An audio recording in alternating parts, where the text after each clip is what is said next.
Shabbat Shalom, everyone. This portion, the portion of Yitro, was well known as Jethro. This individual appears in the beginning of our weekly portion, and this individual is mysterious. We don't know much about him. We know that he is the father-in-law of Moses. But what else do we know about him? We know that he came as a priest of Midian, and he came to Moses now in the desert with his wife and children, Moses' wife and children, Tzipporah and his two sons. And after he heard all the great things that God did to Moses and the people of Israel, the crossing of the Sea of Reeds, the war against the Amalekites, he came to join the people of Israel. And as he came to join the people of Israel, he suggests to Moses how to conduct himself in his rulings and his teachings and the way that he rules over the nation. You cannot do it on your own, he says to him. You have to appoint ministers, you have to appoint governors to help you out in the leadership of your nation. But Jethro, this individual, appears in this week's portion before the receiving of the Ten Commandments. And the great dispute between the commentaries, when did he arrive? Before Mount Sinai or after Mount Sinai? Most of the commentaries say that he appeared after the revelation on Mount Sinai. So the question that we pose today is, why is Jethro appearing in this week's portion before the receiving of the Ten Commandments on Mount Sinai? And one of the great leaders in the late centuries, the Or HaChaim HaKadosh, this commentary says something profound. And he says the reason why Jethro appears before the Ten Commandments is to teach us why the Jewish people are the chosen nation. You might think that the Jewish people are chosen because they're smart, they're wise. Comes the Or HaChaim HaKadosh and says no. Jethro is a non-Jew. He's the priest in Midian.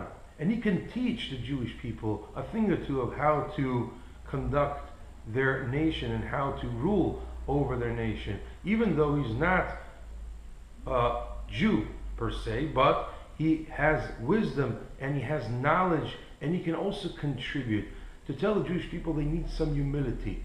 Not all of you are smart, not all of you are very wise, and that's not why God chose you, not because you're a wise nation. So why did he choose the Jewish nation?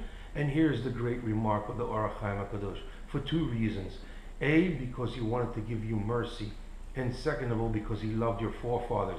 What does that mean? God sees in the Jewish people an underdog. He sees in them a nation that is enslaved, a nation that is not high and mighty, but is low and is very humiliated all the time. And therefore he says to the Jewish nation, you're going to be a nation of protest, a protest against any tyrant that's trying to subjugate the individuals under him. And that's why I chose you, to teach you that you should always protest against tyranny. You should always protest against other people who are trying to enslave a nation. And that's why I chose you. And the second reason is because I loved your forefathers. What did he see great about your forefathers? Is that they were a hero for their family. Abraham, Isaac, and Jacob were not heroes of war. They were not heroes. They were not great conquerors. They were heroes to their families, and they dealt with education. So for these two reasons, to make you a nation of protest against injustice, and second, because I want you to create a nation that loves and heightens family values. That's what I saw in you, and that's why I chose you, not because you're wise. So here's the reason why Jethro, the non-Jew, comes before the revelation of Mount Sinai to teach us some humility, to teach us that not all the wisdom is within the Jewish people. We have a lot to learn from everybody else that surrounds us. How much do we need this humility in our day and age to teach us that we're not that great and mighty?